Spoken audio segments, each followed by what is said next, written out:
أعوذ بالله من الشيطان الرجيم بسم الله الرحمن الرحيم الحمد لله رب العالمين الصلاة والسلام على أشرف الأنبياء والمرسلين وأفضل السفراء المقربين العبد المؤيد والرسول المسدد والمحمود الأحمد والمصطفى الأمجد أبي القاسم محمد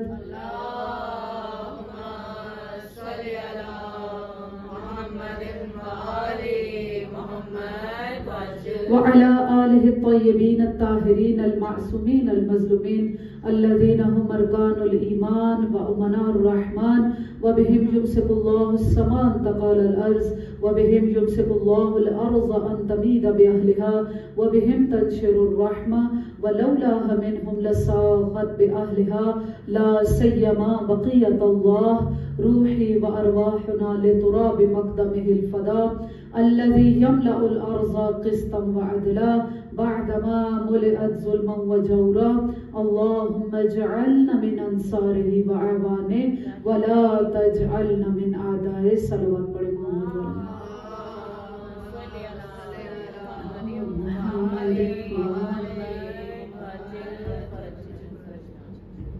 أما بعد فقد قال المعصوم عليه السلام السلام عليكم يا أولياء الله وأحباءه السلام عليكم يا أصفياء الله وأوداءه السلام عليكم يا أنصار دين الله السلام عليكم يا أنصار رسول الله السلام عليكم يا أنصار أمير المؤمنين السلام عليكم يا أنصار فاطمة سيدة نساء العالمين السلام عليكم يا أنصار أبي محمد الحسن بن علي الولي الناصح السلام عليكم يا أنصار أبي عبد الله عليه السلام صلوات پڑھیں محمد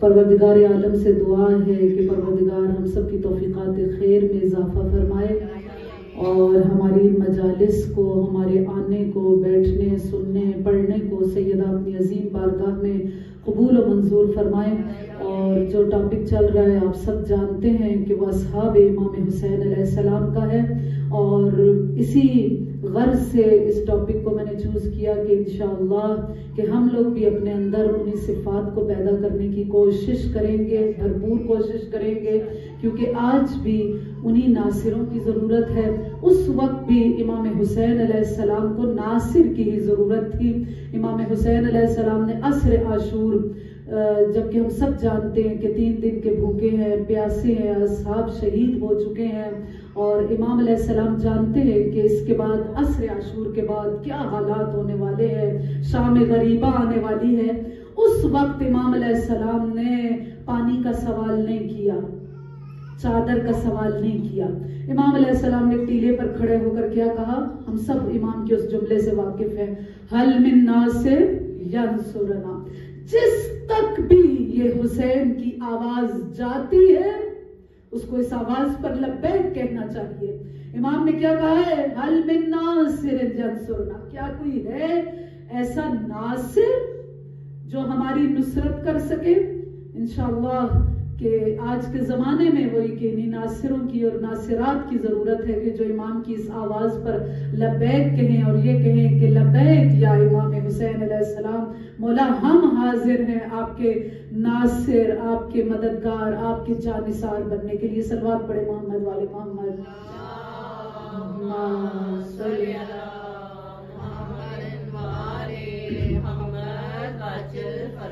ان ناصروں کا بہت بڑا درجہ ہے ان کی فضیلت بہت زیادہ ہے اور آج 5واں دن ہے ہم ان کی انہی صفات کو بتا رہے ہیں حالانکہ میں جانتی ہوں کہ اس کے لیے شاید اگر 5-6 اشرے بھی پڑھ لیے جائیں تو وہ بھی کم ہے کیونکہ ان کی صفات جن کو میں نے کلیکٹ کیا ہے ایک جگہ پر اتنی زیادہ ہیں کہ انسان حیران ہو جاتا ہے کہ ایک انسان کے اندر اتنی صفات جو ائمہ علیہ السلام نے بیان کیے جو روایات کے اندر آئی ہیں احادیث کے اندر آئی ہیں لیکن جو چیدہ ہیں یا یوں سمجھیے کہ جس طرح سید رضی کو جو امام کے خطبے پسند آئے تھے انہوں نے ایک کتاب میں اس کو کمپائل کر دیے، اسی طرح جو چیزیں مجھے اچھی لگی میں ان چیزوں کو بیان کر رہی ہوں۔ بہرحال ان شہدائے کربلا کی خصوصیت کو بیان کرنا ہے وہ یہ ہے کہ جب ہم ائمہ کی روایات پڑھتے ہیں تو وہ شہدائے کربلا کو جب یاد کرتے ہیں تو ان کے لیے جو لفظ استعمال ہوتا ہے وہ محب کا لفظ نہیں ہے، حالانکہ یہ بھی بہت بڑا لفظ ہے انشاءاللہ کہ بتاؤں گی حدیث میں کہ ایک محب کا درجہ کیا ہے، ایک محبت کرنے والے کا درجہ کیا ہے، لیکن انہیں محب نہیں کہا گیا۔ پھر انہیں کیا کہا گیا؟ انہیں عشاق کہا گیا۔ عشاق کا کیا مطلب ہے؟ عشاق کا کیا مطلب ہے؟ وہی کہ عاشق کا پلورل ہے، ٹھیک ہے، جو عشق میں محبت میں بہت اوپر تک چلا جائے اسے عاشق کہا جاتا ہے۔ انشاءاللہ بھی بتاؤں گی کہ محبت کے کیا درجے ہیں۔ امام علی علیہ السلام سے روایت ہے کہ جب مصائب میں ہم پڑھتے ہیں 2 محرم کی کہ امام حسین علیہ السلام وارد کربلا ہوئے، ہم اس مصیبت کو بیان کرتے ہیں کہ جیسے اس دن بھی بیان کیا کہ ہر نبی جب یہاں سے گزرا تو ہر نبی نے کربلا سے گزرتے ہوئے نہ چاہتے ہوئے نہ جانتے ہوئے پھر بھی ان کی آنکھوں میں آنسو آئے، انہوں نے گریہ کیا۔ آدم کے سامنے جب پنجتن پاک کے نام کو رکھا گیا، آپ وہ روایت بہتر جانتے ہیں مجھ سے کہ جب پیغمبر کا نام آیا انہوں نے اس کو لیا، علی کا نام آیا بیان کیا، فاطمہ کا نام آیا، لیکن جب نام حسین آیا تو حضرت آدم علیہ السلام نے گریہ کیا اور جبریل سے کیا پوچھتے ہیں کہ یہ کیسا نام ہے کہ اس کو میں نے اپنی زبان پر جاری کیا اور میری آنکھوں سے آنسو جاری ہو گئے۔ حضرت عیسیٰ یہاں سے گزرے، انہوں نے گریہ کیا، حضرت موسیٰ یہاں سے گزرے تو انہوں نے گریہ کیا، اور آپ کے سامنے اس دن بھی بیان کیا کہ جب امیر المؤمنین علی ابن ابی طالب علیہ السلام جنگ سے واپس آ رہے تھے،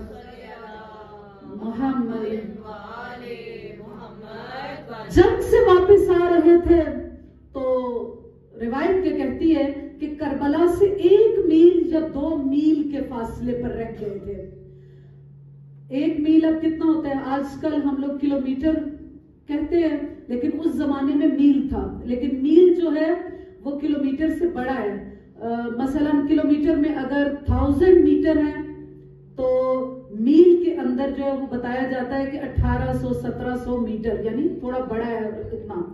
روایت یہ کہتی ہے کہ جب امیر المؤمنین اتنے دور رہ گئے اور اس کو کیا کہا وَيُقَالُ مِقْدَافَانِ، یعنی اس جگہ پر چونکہ اس نے فاصلے کو جو بیان کرنے کے لیے ایک لفظ بیان ہوا کہ مقدافان کی جگہ پر جب آ گئے تو امیر المؤمنین نے کیا کیا؟ اس نے بھی آپ کے سامنے بیان کی، ایک چھڑی لی اور اس کے بعد آپ نے کربلا کی زمین کا اس کا احاطہ کیا، چھڑی گھماتے جاتے تھے اور کیا کہتے جاتے تھے کہ یہی تو وہ جگہ ہے کہ جہاں پر ان کے بچوں کو شہید کیا جائے گا، یہی تو وہ جگہ ہے کہ جہاں پر ان کی عورتوں کو اسیر کیا جائے گا۔ اور دوسرا جو لفظ امام علیہ السلام نے استعمال کیا وہ کیا ہے؟ مصارع عشاق شہداء، یہ ان کا مسرع ہے۔ مسرع کا کیا مطلب ہے؟ مسرع کا مطلب وہی مقتل، ان کی جائے شہادت۔ جیسے ہم انگلش سیکھتے ہیں اسی طریقے سے عربی اور فارسی بھی سیکھیں کہ تاکہ ہم ائمہ کی زبان سے آشنا ہوں۔ یہ کیا ہے؟ یہ انہی عشاق عاشق جو شہداء ہیں ان کا مسرع ہے، ان کی جائے شہادت ہے۔ یہ امیر المؤمنین بیان کریں، حالانکہ روایات کے اندر جہاں پر آپ دیکھیں تو عاشق کا لفظ بہت کم استعمال ہوتا ہے، جہاں پر بھی لفظ آیا وہ کیا آیا؟ ایک محب کا آیا، ایک محبت کرنے والے کا آیا۔ لیکن جب کربلا والوں کے لیے لفظ استعمال ہوتا ہے تو وہاں پر محبت کرنے والے نہیں، وہاں پر کیا لفظ استعمال ہوتا ہے کہ یہ عاشق امام حسین علیہ السلام ہے۔ عشق کیا چیز ہوتی ہے؟ محبت کسے کہتے ہیں؟ علماء نے بیان کیا کہ اس محبت کے درجے ہیں، سٹیپس ہیں مختلف۔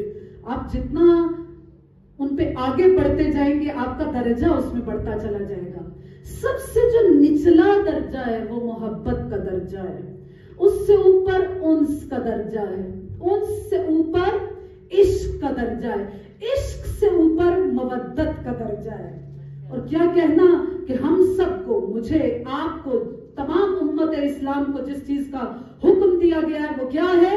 قُلْ لَا أَسْأَلُكُمْ عَلَيْهِ أَجْرًا إِلَّا الْمُوَدَّةَ فِي الْقُرْبَى، کہ میں آپ سے کچھ سوال نہیں کرتا اے پیغمبر ان سے کہہ دیجئے کہ میں آپ سے کچھ سوال نہیں کرتا، میں جو سوال کرتا ہوں کہ ان قربا سے مودت اختیار کی جائے۔ جب عموماً ترجمہ کیا جاتا ہے تو کیا کہا جاتا ہے؟ لفظ عربی میں استعمال کیا جاتا ہے الا المودۃ فی القربہ، لیکن جب ترجمہ کیا جاتا ہے تو کیا کہتے ہیں کہ ان سے محبت کی جائے۔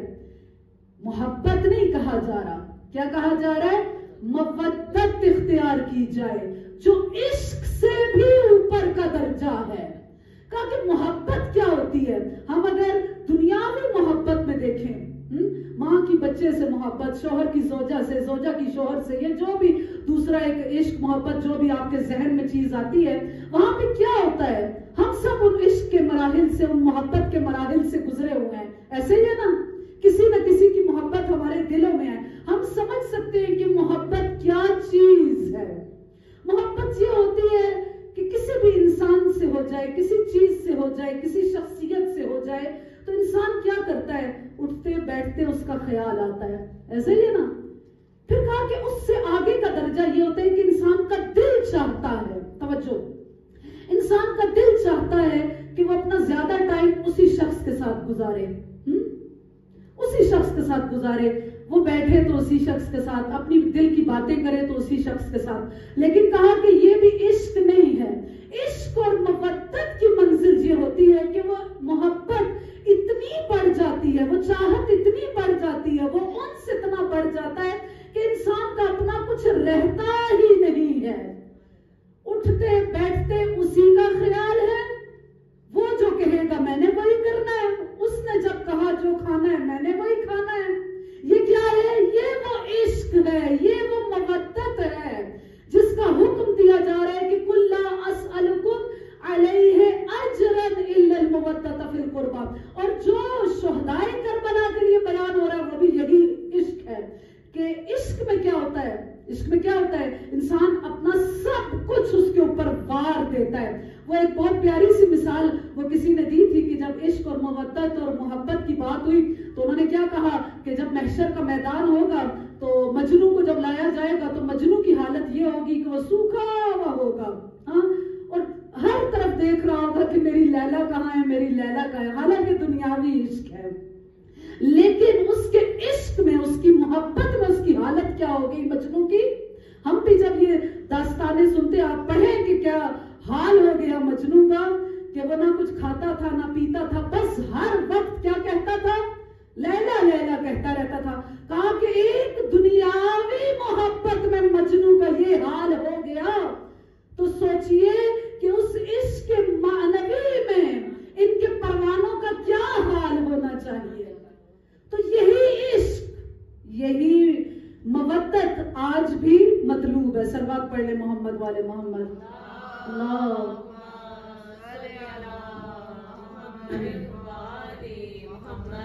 کیسا عشق ان کے دلوں میں موجود تھا۔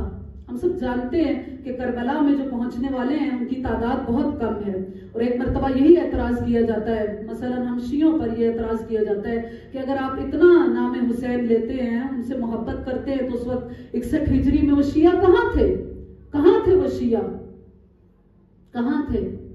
اتنی سخت پابندیاں تھی کہ روایات کیا کہتی ہیں 4000 کے قریب شیعہ نے امام علی علیہ السلام کہاں پر تھے؟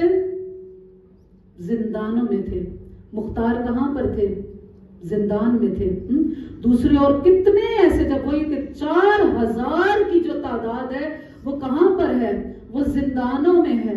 اور بہت سارے جو کم عقیدے کے، ضعیف عقیدے کے حامل افراد تھے، وہی اس نے بتایا کہ ان موت کے ڈر کی وجہ سے یا روپے اور درہم اور دینار کی لالچ کی وجہ سے کیا ہوئے، انہوں نے امام حسین علیہ السلام کو چھوڑ دیا۔ لیکن بہرحال امام حسین علیہ السلام کے چاہنے والوں کی ایک بڑی تعداد کہاں پر تھی؟ زندانوں میں تھی۔ اور ایک جو بڑا جملہ کہا جاتا ہے، ہم پہ جو اعتراض کیا جاتا ہے کہ امام حسین علیہ السلام کو تو مارنے والے کون ہیں؟ خود شیعہ ہیں۔ شیعہ ہیں، لیکن کس کے شیعہ؟ گزشتہ سال کی مجالس میں آپ کو شیعہ کی وہ لفظ کی تعریف بتائی تھی کہ اس زمانے میں لفظ شیعہ کس چیز کے لیے استعمال ہوتا تھا۔ شیعہ کا مطلب کیا ہے؟ فالوورز۔ یہ آج ہمارے زمانے میں شیعہ کا لفظ امام علی علیہ السلام کے فالوورز کے لیے مخصوص ہو گیا، لیکن اس زمانے میں ایسا نہیں تھا۔ ایک طرف اگر شیعہ علی تھے تو دوسری طرف شیعہ معاویہ تھے.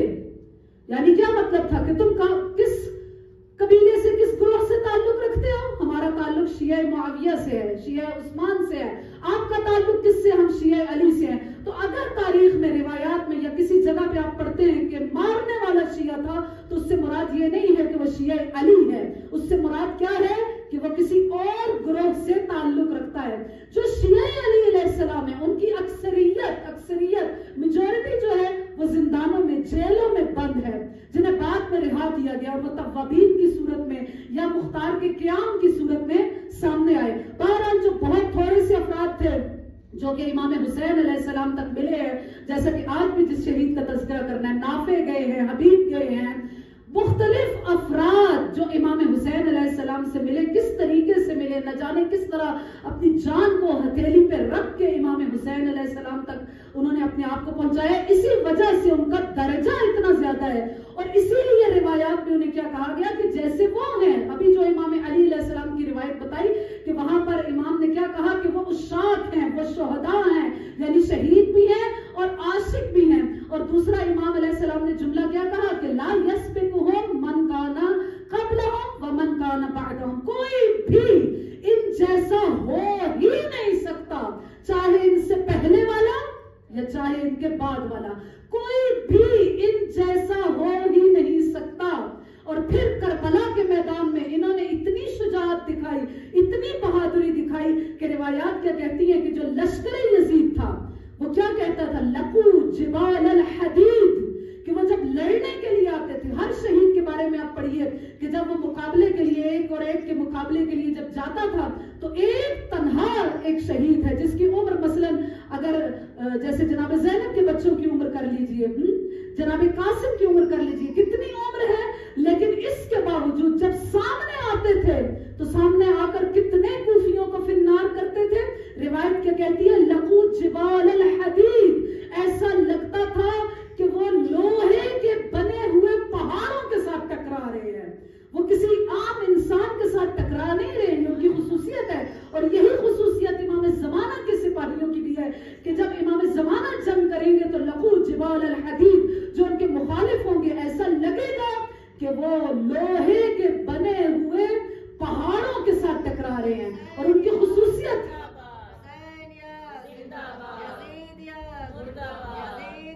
مرداباد بے شمار.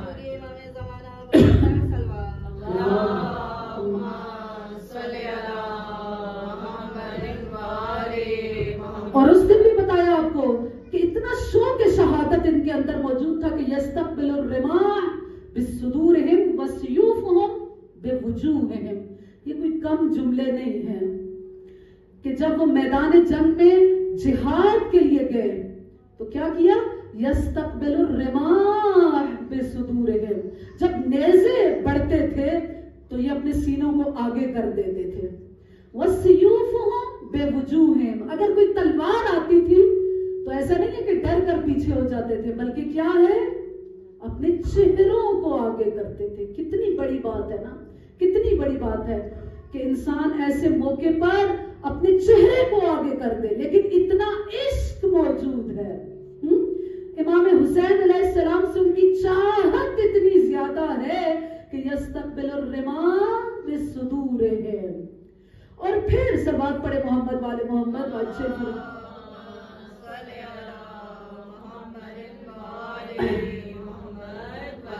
وہ ابن عباس سے جیسے کسی نے پوچھا تھا کہ ابن عباس کہاں پر رہ گئے تھے. بہت سارے افراد, جیسا کل بھی کہا کہ بہت سارے افراد امام حسین علیہ السلام کے حکم پر مدینہ میں رہ گئے تھے. ابن عباس بھی انہی میں سے تھے. ابن عباس سے کسی نے کہا تھا کہ بتاؤ کہ تم اتنا امام حسین علیہ السلام کے عاشق ہو, امام علی علیہ السلام کے عاشق ہو, تم کربلا امام حسین علیہ السلام کے ساتھ کیوں نہیں گئے, کیوں نہیں گئے؟ تو ابن عباس نے جواب کیا دیا تھا, کہا کہ یہ جو کربلا کے شہداء ہیں ان کی خلقت سے بھی پہلے, یعنی اس عالم ذر میں, عالم ارواح میں ان کی تعداد مقرر ہو چکی ہے. نہ اس میں کوئی کم ہو سکتا ہے نہ زیادہ ہو سکتا ہے.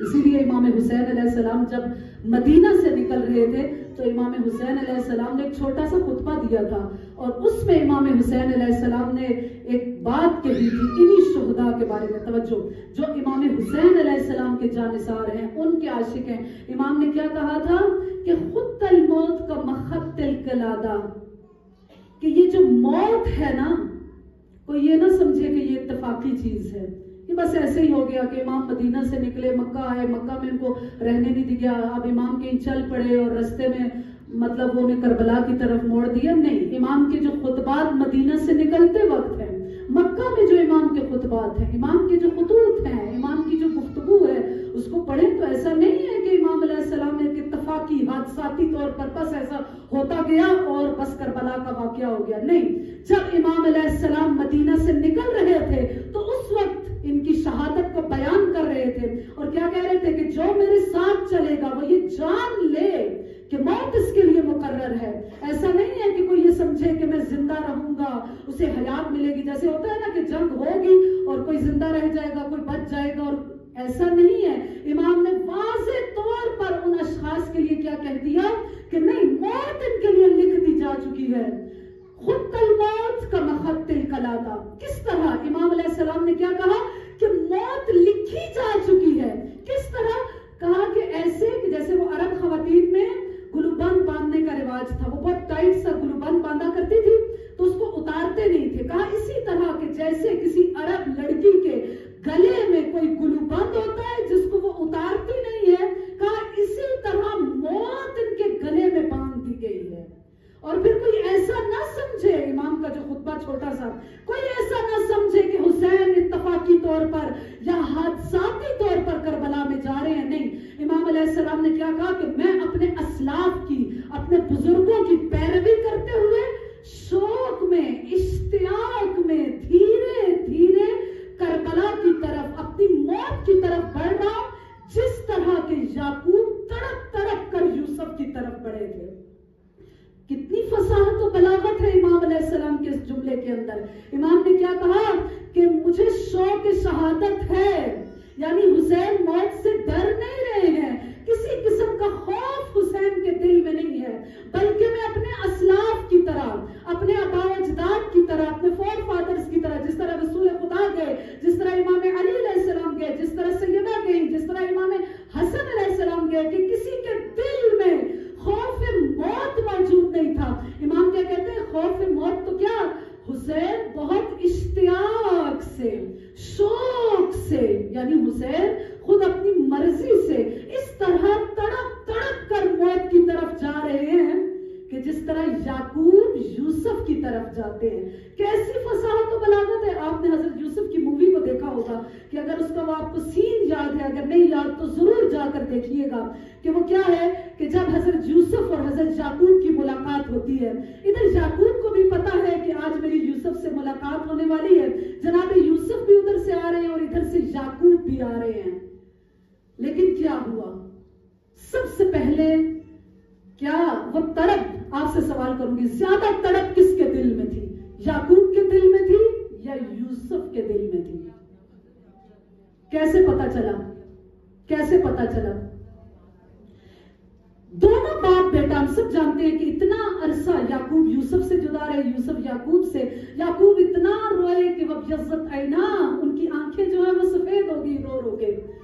لیکن چونکہ وقت کے ولی حضرت یوسف علیہ السلام تھے, ان کے ساتھ ایسا نہیں ہوا, لیکن زندان کے اندر بھی رہ کر حضرت یوسف علیہ السلام روتے رہے. لیکن جب ان کی ملاقات کا وہ وقت آتا ہے تو آپ وہ سین ضرور اپنے بچوں کو دکھائیے گا کہ اس میں کیا ہوتا ہے. دونوں کے اندر تڑپ موجود ہے, لیکن یعقوب کے دل میں اتنی تڑپ ہے کہ یعقوب اونٹ سے نیچے گر جاتے ہیں, نیچے گر جاتے ہیں. اور روایات نے اتنا کہا کہ ہونا یہ چاہیے تھا کہ یوسف باپ کے احترام میں پہلے گرتے. کہا صرف اس ایک کی وجہ سے, اس چیز کی وجہ سے یوسف کی تمام نسل میں سے نبوت کو لے لیا گیا. تو زیادہ تڑپ کس چیز میں تھی, کس میں تھی؟ حضرت یعقوب علیہ السلام. یعنی اولاد جتنا بھی ماں باپ سے پیار کرنے والی ہو, ماں باپ کے دل میں جو تڑپ اور محبت اولاد کے لیے ہوتی ہے وہ اولاد کے دل میں ماں باپ کے لیے نہیں ہو سکتی. وہ جیسے کسی نے پوچھا کہ نہیں, میں بھی بیمار ہوتا تھا, میرے تجارت کرتے تھے، اسی طرح کی کچھ بات ہے جو بھی میرے ذہن میں آ رہی ہے، اور کہا کہ میرے اب ماں باپ بھی بیمار ہیں تو میں ان کی خدمت کر رہا ہوں، کیا میرا بھی درجہ ان کے برابر ہو گیا؟ کہا کہ نہیں، تمہارا درجہ کبھی ماں باپ کے برابر نہیں ہو سکتا، کیونکہ جب ماں باپ بوڑھے ہو جاتے ہیں، لاچار ہو جاتے ہیں، منبر کی قسم یہاں پر بیٹھ کر کہہ رہی ہوں، آپ سب بھی جانتے ہیں، کتنے لوگوں نے آپ لوگوں میں سے پوچھا ہوگا کہ مثلا ہمارا باپ یا ماں اس کی جان اٹکی ہوئی ہے، کوئی ایسی چیز بتائیں کہ جس سے اس کی جان آسانی سے نکل جائے، ایسا ہی ہوتا ہے نا۔ لیکن اولاد کی جان اگر اٹک بھی جائے، کیا کسی باپ کو دیکھا ہے کہ وہ کہے کہ مجھے بتائیں میں کیا پڑھوں؟ اسی لیے امام حسین علیہ السلام نے کیا کہا، حسین موت کے اشتیاق میں اس طرح تڑپ تڑپ کر کربلا کی طرف جا رہے ہیں کہ جیسے یعقوب کے دل میں یوسف کی محبت موجود تھی۔ صلوات پڑھیں محمد۔ کربلا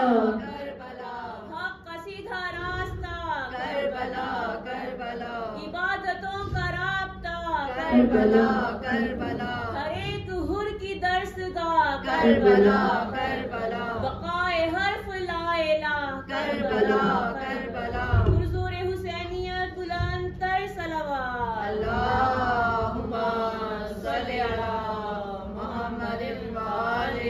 ایک شخص ہے ہم لوگوں سے جو مطلوب ہے، عام انسان سے جو مطلوب ہے، یہ بھی ائمہ کا لطف و کرم ہے کہ وہ ہم سے عشق نہیں مانگتے، وہ محبت سے بڑے درجوں کو نہیں طلب کرتے، وہ جب بھی بیان کرتے ہیں وہ کیا کہتے ہیں کہ ہمارے محب کے اندر یہ ہونا چاہیے۔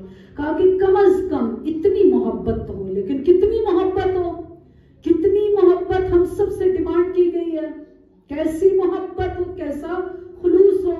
ثعبان ایک شخص ہے، صحابی رسول ہے، توجہ، وہ جناب رسول خدا صلی اللہ علیہ وسلم کی خدمت میں آیا،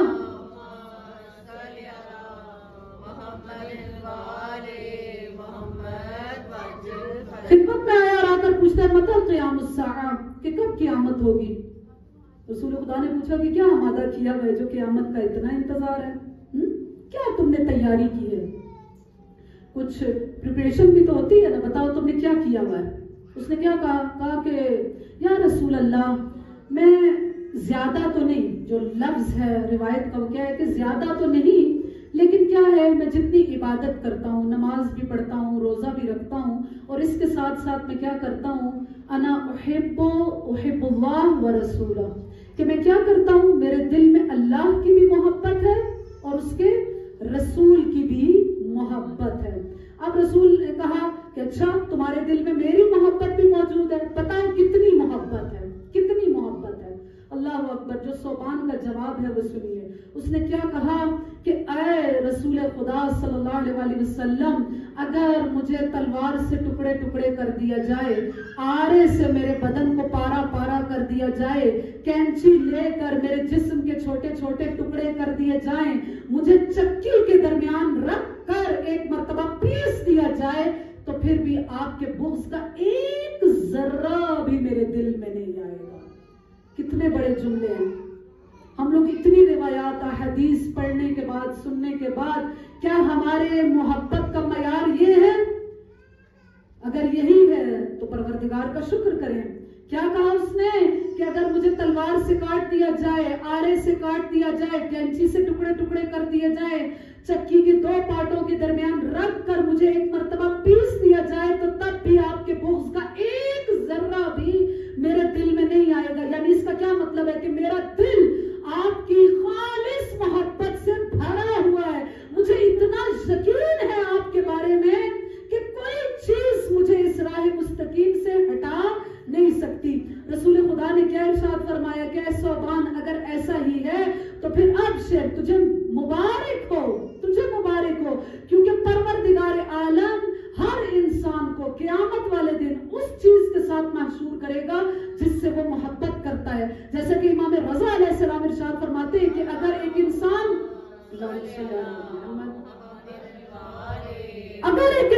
ایک پتھر سے بھی پیار کرتا ہوگا تو قیامت والے دن اسے اس کے ساتھ محشور کر دیا جائے گا۔ اب ہم سب خود اپنا دیکھ لیں کہ ہم کس کس کی محبت کے قیدی ہیں۔ جس کی محبت ہوگی انسان اسی کے ساتھ محشور ہوگا۔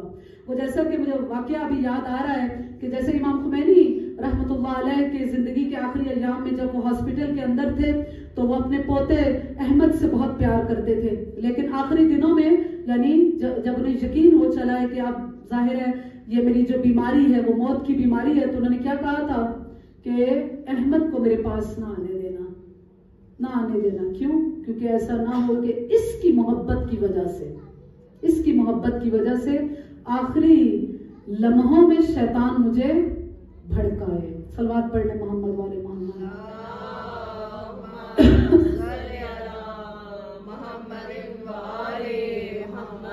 پھر بھی صلوات پڑھے محمد والے محمد۔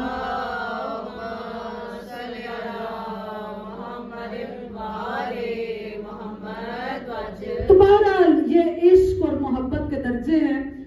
ویسے تو بہت ساری اور چیزیں انشاءاللہ کل ان کو بیان کر دوں گی کہ محبت کیا چیز ہے اور کیا چیز ائمہ علیہ السلام ہم سے چاہتے ہیں کہ کتنی زیادہ محبت ہمارے دلوں میں اہل بیت کے بارے میں ہونی چاہیے۔ آج جس شہید کا تذکرہ کرنا ہے ان کا نام ابو ثمامہ سیداوی ہے، ابو ثمامہ سیداوی یا سائدی، بعض جگہ پہ سائدی ہے اور بعض علماء یہ کہتے ہیں کہ نہیں سیداوی نہ ان کو کہا جائے کہ سیداوی مطلب رانگ ورڈ ہے، اور کیا کہا جائے ابو ثمامہ سائدی۔ نام ان کا عمر ابن عبداللہ ہے اور ان کی کنیت جو ہے وہ ابو ثمامہ ہے۔ کنیت کسے کہا جاتا ہے کہ جو اولاد کی وجہ سے، یا مثلا یہ کہا جائے کہ مثلا میں ام حیدر ہوں، ٹھیک ہے، کوئی جو ام محمد ہے، ٹھیک ہے، بڑے بیٹے کی وجہ سے ماں باپ کو جو ایک نام لیا جاتا ہے اس کو کیا کہا جاتا ہے کہ وہ کنیت ہے۔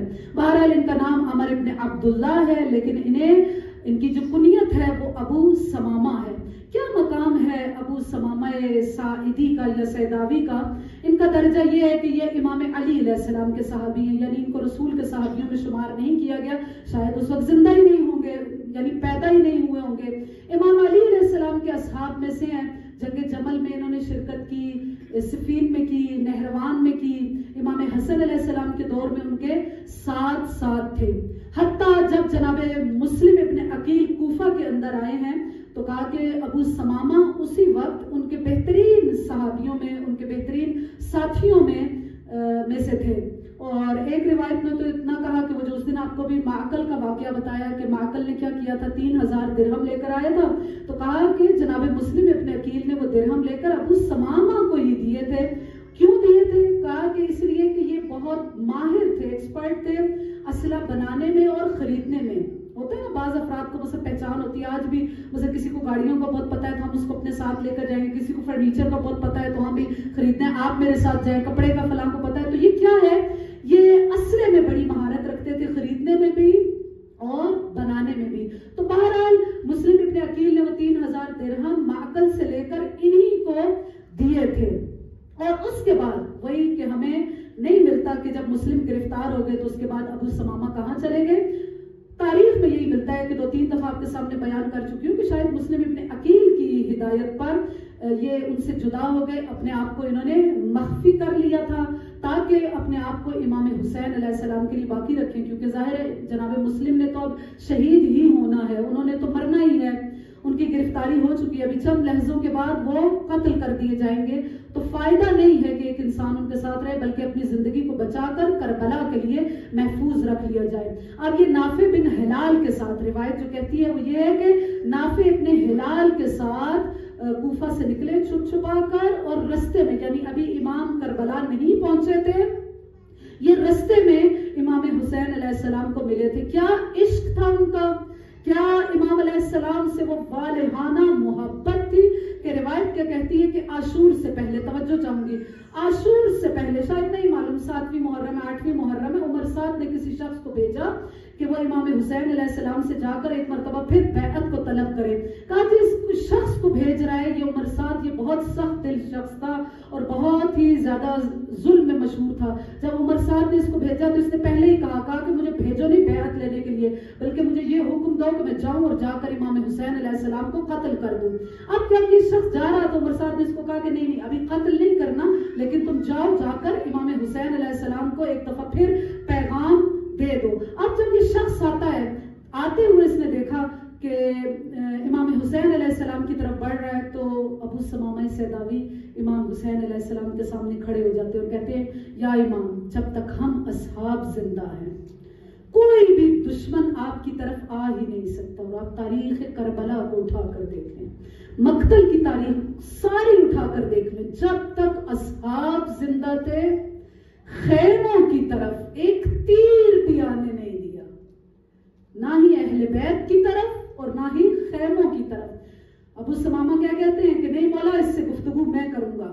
گئے تھوڑا آگے بڑھے اور بڑھ کر کیا کہتے ہیں کہ اپنی تلوار مجھے دو.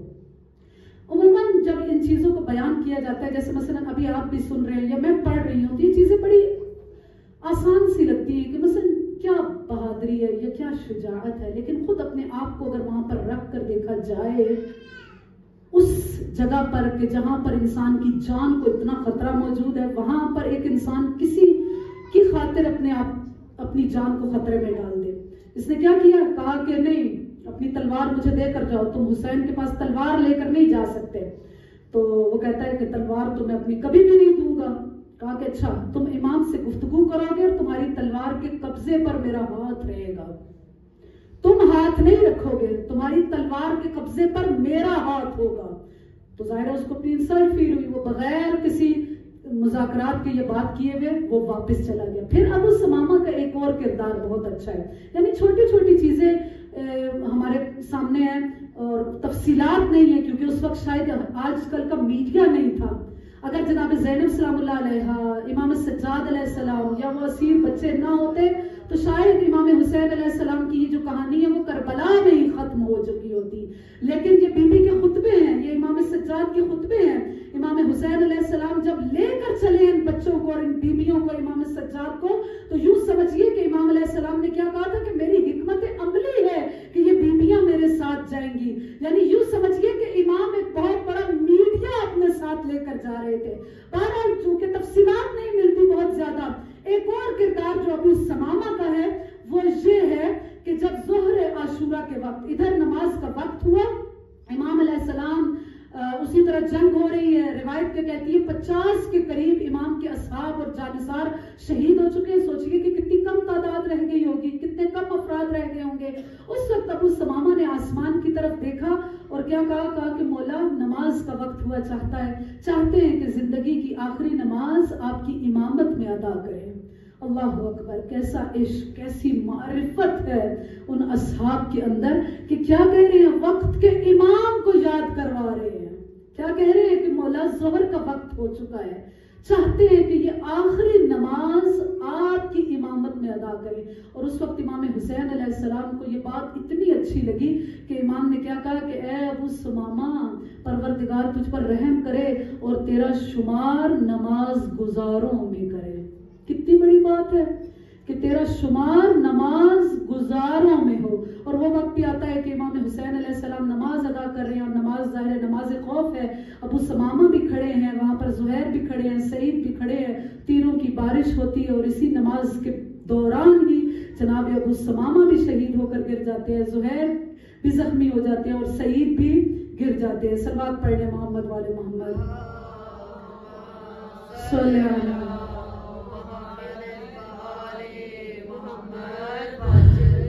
بہرحال آج کا جو دن ہے وہ 5 محرم ہے. شہادت تو سب شہداء کی 10 محرم کو ہوئی، لیکن 5 کا دن مخصوص ہو گیا جناب زینب کے اون و محمد سے. اللہ اکبر. آج ام المصائب بی بی کو ان کے بچوں کا واسطہ دینا ہے، ان کا پرسہ دینا ہے. وہ بی بی جو اکبر کے لیے روئی ہے، عباس کے لیے روئی ہے، حسین کے لیے روئی ہے، آج اس بی بی کے بچوں کا پرسہ دینا ہے.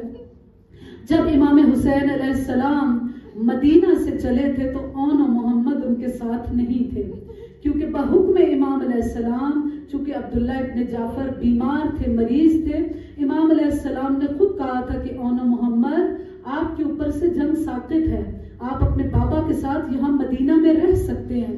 بہرحال مدینہ سے آ گئے مکہ، اور مکہ سے بھی جب 8 ذی الحج کو امام علیہ السلام نے حج کا احرام عمرے میں تبدیل کیا. اللہ اکبر. کیا ایسا بھی کوئی حاجی دیکھا ہے؟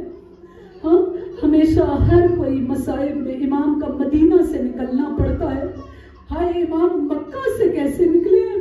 کیا کوئی حاجی آپ نے دیکھا کہ جو مکہ کے اندر موجود ہو ایک مرتبہ احرام باندھ لے لیکن حج کو ادا کیے بغیر وہ واپس چلا آئے؟ اس وقت امام حسین علیہ السلام نے کعبہ کو مخاطب کر کے کیا کہا تھا؟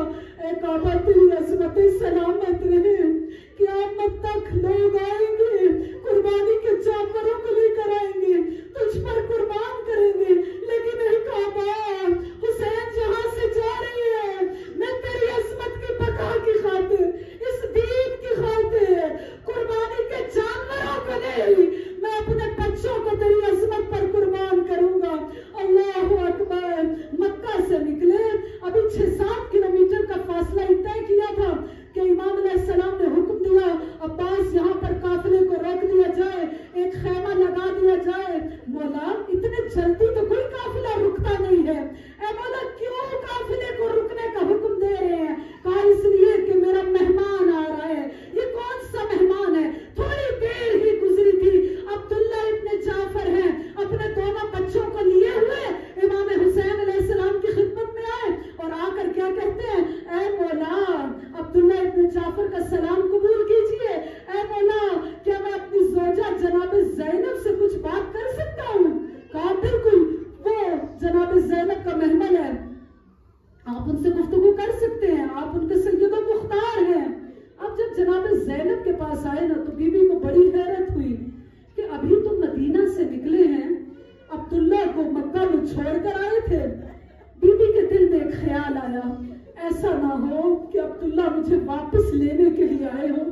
بی بی کیا کہتی ہے؟ عبداللہ اگر آپ مجھے جانے کا کہیں گے تو زینب انکار تو نہ کرے گی کیونکہ آپ میرے سید و مختار ہیں، لیکن اے عبداللہ اتنا جان لیجئے ادھر حسین کا قافلہ چلے گا ادھر زینب کی جان نکل جائے گی.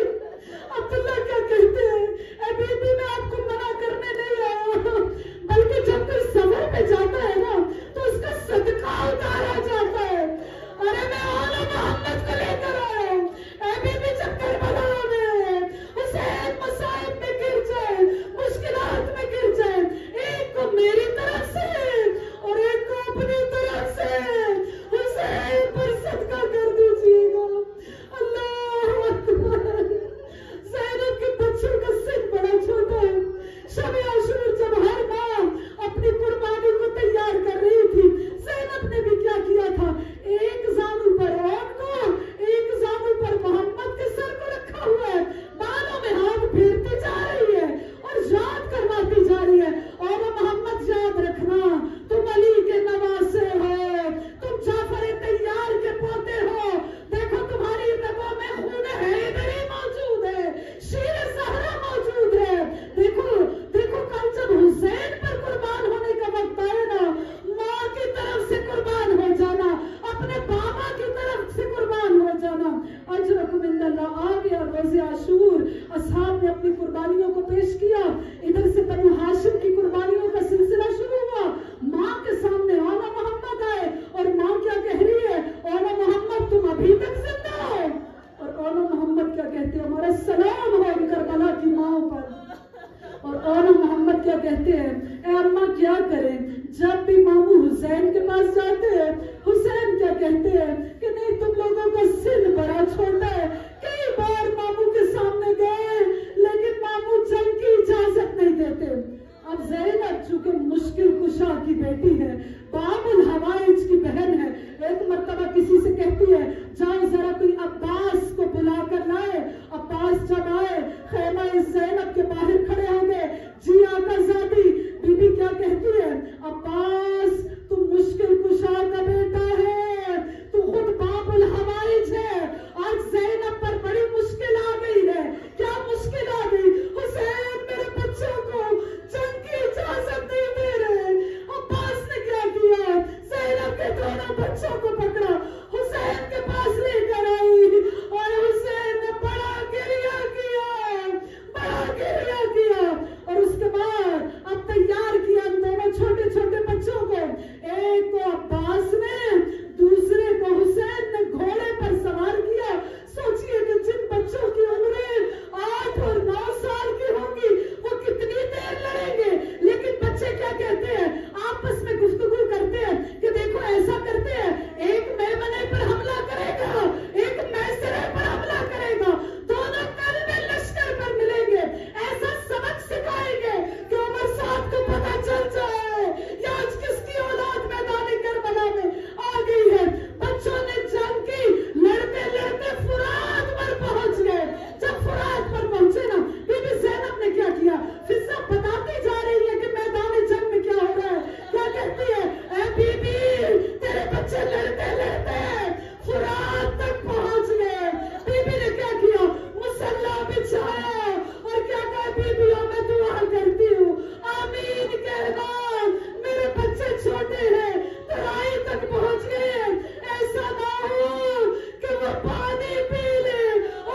بچوں کے اندر اتنی وفا موجود ہے کہ کیا کہتے ہیں، اے ماموں ہماری ماں سے جا کے کہہ دینا ہم فرات تک پہنچے گئے لیکن ہم نے پانی نہیں پیا۔